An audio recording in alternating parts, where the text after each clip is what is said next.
যে সংস্কার সংস্কার এত কথা হয় না, ধরেন আমি আপনাদের যদি জিজ্ঞেস করি, বলেন তো ভাই কোন সংস্কারটা হয়েছে? একটা একটা বলেন যে এই সংস্কার এই সরকার করেছে।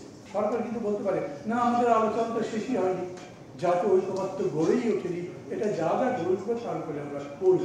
তার মানে 1 বছর কোনো কাজই করেন নাই। এই যে মব ভায়োলেন্স হচ্ছে, এই মব ভায়োলেন্সে পুরো দেশ এখন তোলপাড় হয়ে যাচ্ছে না।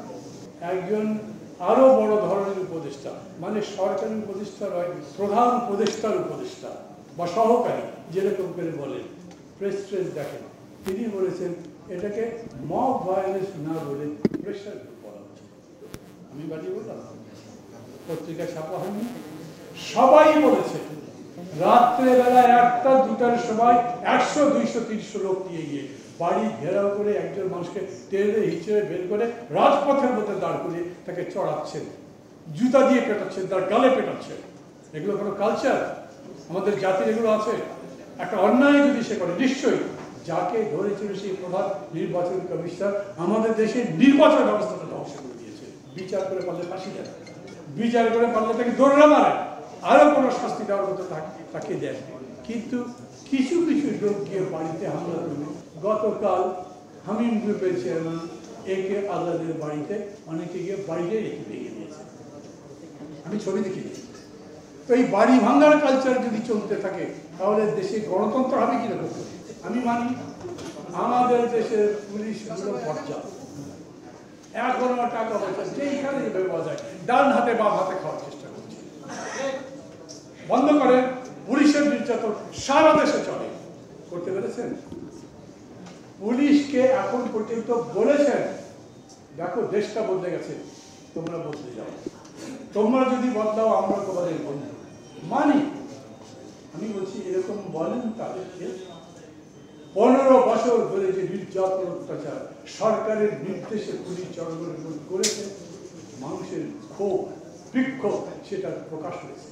আমি জাস্টিফাই করছি সেটা, কিন্তু তারপরে বলি আপনি যদি চর মারেন বা ওই যে বলে ইট মারলে পাটকেল খেতে হয়, মানুষের উপরে এত বড় অত্যাচার করেছে, সেই মানুষ যখন দেখেছে ওই পুলিশ আবারও আমাকে গুলি করছে, মেরে ফেলছে, তখন তারা পুলিশকে মারতে মারতে বেড়ে ফেলছে, লটকে রেখে চলতে জায়গাতে।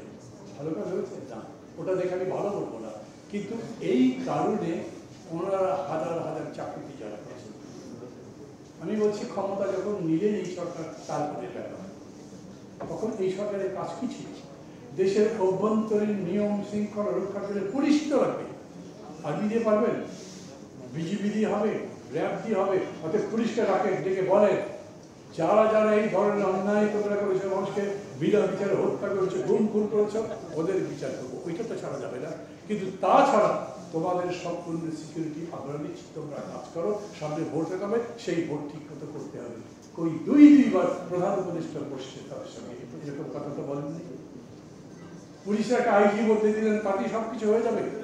পুলিশের 2টো DIG বলতে দিলেন, তাতেই পুলিশ ভালো হয়ে যাবে? পুলিশকে নতুন করে সংস্কার করে জায়গায় আনতে হবে।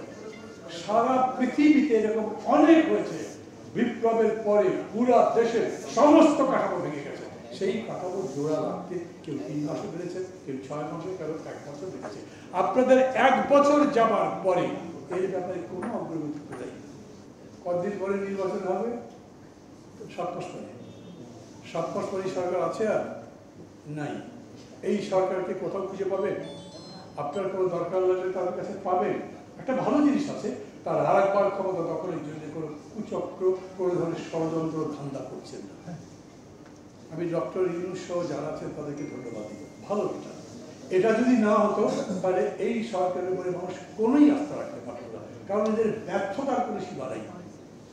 এরা কোনো জিনিস ঠিক মতো সোজা করতে পারেনি, দাঁড় করাতে পারেনি, নিয়ম শৃঙ্খলা আনতে পারেনি। কিন্তু চলে যে যাবে সেইটা আরেকটা দিক হচ্ছে, যদি যেহেতু ছেড়ে যাবে, হাতে ধরে ছেড়েই যখন দেবো তখন যেদিকে ইচ্ছা সেদিকে যাকে আবার করা হচ্ছে, তাহলে কি হবে? আমি একইভাবে বলছি, আজকে এই যে অধ্যাদেশ নিয়ে আমরা কথা বলছি, সেই অধ্যাদেশ সম্পর্কে তাদের শোনা দরকার।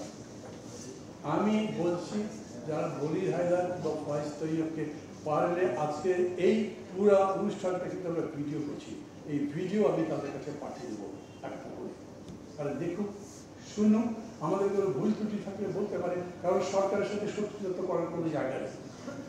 এই সরকার আমাদের পথে কোথাও দাঁড়াচ্ছে এখন পর্যন্ত দেখছি না।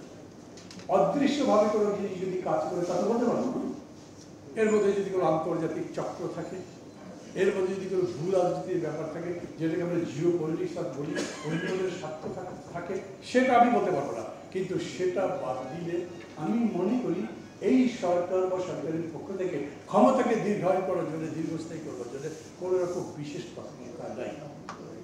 অতএব তারা চলে যাবেন এবং যাবেন যে এই যাওয়াটা একটা ভালো সম্মানের সাথে চলে যাক, সেই কাজটা হলেই ভালো। একটাই কাজ, এই যে সংস্কার এত কথা হয় না। ধরেন আমি আপনাদের যদি জিজ্ঞেস করি, বলেন তো ভাই কোন সংস্কারটা হয়েছে? একটা বলেন যে এই সংস্কার এই সরকার করেছে। সরকার কিন্তু বলতে পারে না, আমাদের আলোচনা তো শেষই হয়নি, জাতীয় ঐক্যমত্য গড়েই ওঠেনি, এটা যা যা গড়বে তারপরে আমরা করব। তার মানে 1 বছর কোনো কাজই করেন নাই। বাকি সময় যে আলোচনাগুলো চলছে, ভাই বলবেন না, আমি সেখানে প্রথম দিকে তো রেগুলার গেছি, এখন হঠাৎ যাই, কারণ মনে হয় গিয়ে খুব লাভ দেয়। বেশ কিছু ব্যাপারে এইরকম পার্থক্য তৈরি হয়েছে যে আমি জানি না এগুলো নিষ্পত্তি কীরকম করে হয়। এখন পিয়ার হবে কি হবে না, আমি বলবো হবে, নদী ভাই বলবে দরকার নেই। কি দাঁড়াবে? দরকার নেই তো থাকবে, কারণ ঐক্যমত্য না হলে প্রফেসর বলেছেন কোনো কিছু আমি চাকরি দেব। তো এনিওয়ান যদি বলে no I will support this, পার্লামেন্টের কাজ চলে যাবে।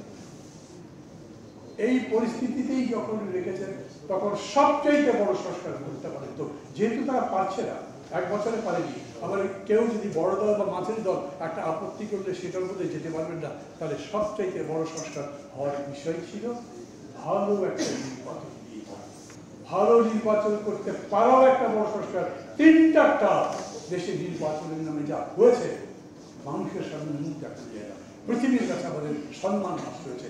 ভালো নির্বাচন করতে পারলেও বাংলাদেশের সম্মান নষ্ট। সেই ভালো নির্বাচন করতে পারবেন? এই যে একটু আগে বললাম, যেটা পাটগ্রামে হয়েছে, যেটা ব্রাহ্মণবাড়িয়াতে হয়েছে, যেটা বরিশালে হয়েছে, বিভিন্ন জায়গায় যেই ধরনের মবক্রাসি চলছে, এটা বন্ধ করতে না পারলে সুষ্ঠু নির্বাচন আমি কিরকম করি। আর পুলিশগুলো তো আগেই আমরা বলেছি, বাবা দাম আজ খুব বোঝে, ওরা দেখছে নাগরিককে কেউ একটা অন্যায় করে ধরে নেবে, ওটা এই এত বড় সাহস বর্তমান সরকার আবার এগুলো করিস।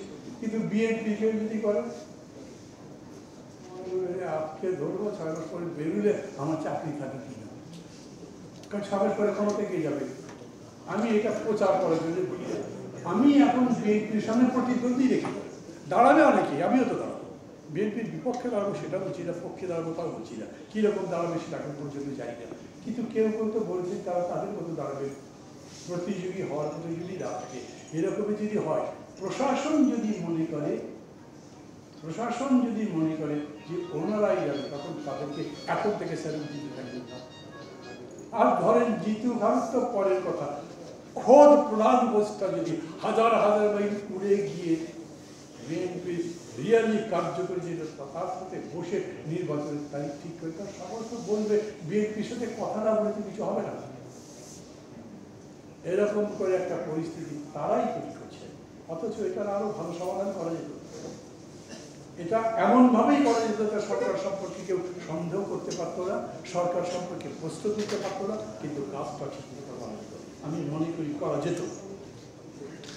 এখন এটা এমন হতে পারে, যদি বলি আমার কথা আমার মুখে মানায় কিনা, কিন্তু এটা ঠিক, আমি রাজনীতি করি, আপনি রাজনীতি করেন না। সাকিব আল হাসানকে যদি ফুটবল খেলতেন, আমি এটা খুব ভালো খেলতে পারতাম। যার যেটা কাজ, যিনি যেটা করেন সেটা কি করেন, আমি এরকম করে বলি। হোসেন মোহাম্মদ এরশাদ রাজনীতি তো করতে চান, এবার জিয়া রহমান তো রাজনীতি করতে চান, কিন্তু দেখেন জিয়া রহমান এমন একটা দল করে গেছেন, আজ সেটা দেশের সবচেয়ে বড় দল। উনি পারলেন আর আপনি পারেননি। আপনি যখন পারেননি তখন যারা এসব বোঝে তাদের সাথে কথাবার্তা বলেন, বুদ্ধি পরামর্শ নেন, সবার কথা মতো চলে। আপনি ওই সংস্কারের ব্যাপারে ঐক্যবদ্ধ করবার জন্য যা দিয়ে দিচ্ছে, নির্বাচনের তারিখ ঠিক করার ব্যাপারে কেন ঐক্যবদ্ধের চেষ্টা করবেন না? এই যে সাইবার সুরক্ষা অধ্যাদেশের কথা বলছেন এখন, সেইটা সম্পর্কে আমরা আপত্তি করছি। এখানে যতজন বক্তৃতা করেছে, এটা তো বাংলাদেশের প্রায় ভয়েস করতে পারে অল দি পলিটিক্যাল পার্টি, একদম সবার কথা বলছি না, কিন্তু প্রায় অধিকাংশই যেটা আসছে কথা বলেছেন, সেটা শুনে তারপরে ব্যবস্থা নেবেন। আগেই বলে দিন আমি বিভ্রান্তি ছড়াচ্ছি, সবাই কি হচ্ছে তা জানেন না, কারা কারা আসছে তা জানেন না, কি পেপার পড়ছি তা জানি না, এবং যারা যারা আলোচনা করছেন তাদের